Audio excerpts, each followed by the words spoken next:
Deixe-me Viver, de Luiz Sérgio, por Irene Pacheco Machado, editora Recanto. Fique agora com o prefácio. O Paráclito prometido por Jesus veio de forma a não escandalizar as pessoas.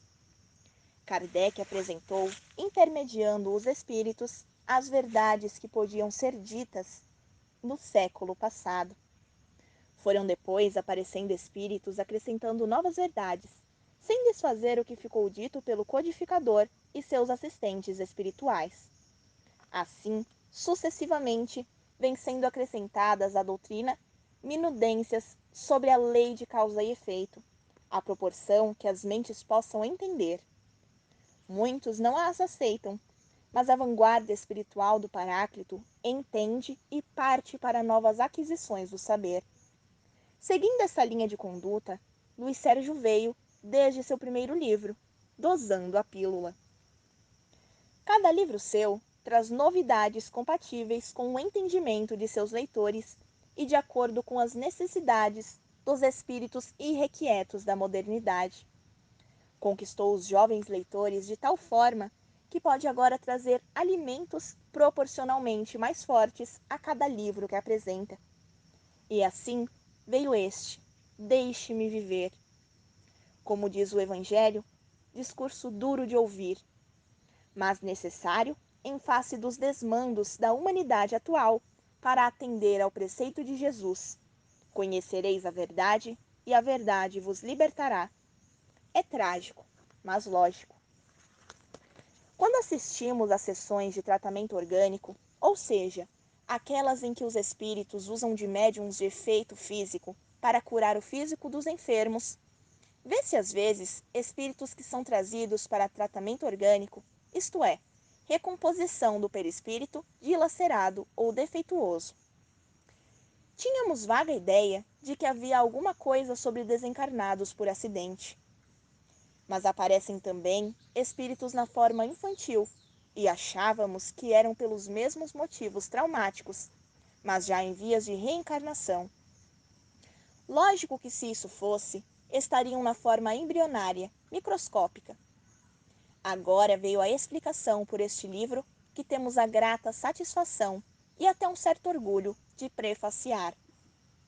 Luiz Sérgio nos traz detalhadamente o sofrimento dos espíritos ao serem abortados, e que pela perplexidade e incompreensão da falta de amor dos pais, cristalizaram a forma fetal. Quem já assistiu a uma curetagem uterina para retirada de restos de embrião ou feto mais ou menos desenvolvido, vê a sangueira e os fragmentos dilacerados do corpo concepto e não imagina que ali está uma alma atormentada, aterrorizada. Nos prontos-socorros obstétricos do Rio de Janeiro, até a década de 50, eram comuns os atendimentos de aborto inevitável. Geralmente a paciente dizia: "Foi um susto que levei e por isso abortei." Mas muitas vezes o obstetra encontrava fragmentos de madeira, talo de mamoneira e etc., dilatando o colo do útero. Ocasionalmente, útero perfurado por algum instrumento usado às ocultas. Eram casos constrangedores, mas levados à conta da ignorância.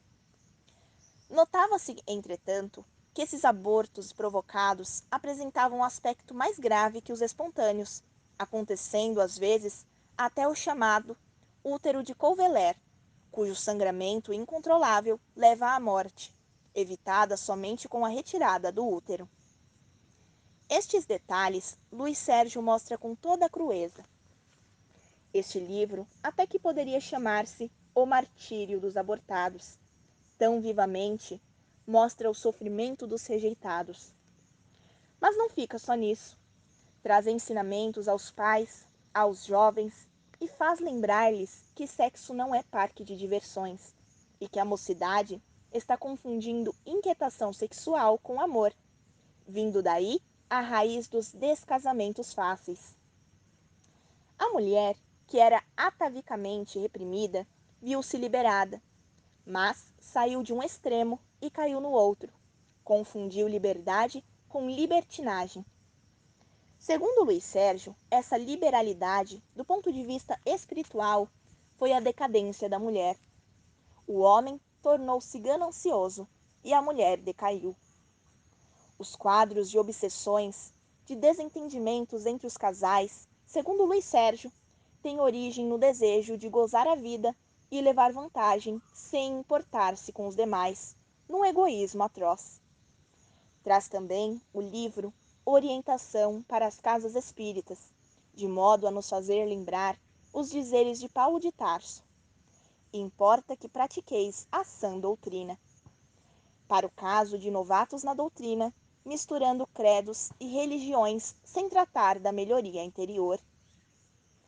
Leitor amigo, deleite-se com estas verdades de Luiz Sérgio, mas prepare-se para retificar as veredas do Senhor, porque senão haverá choro e ranger de dentes.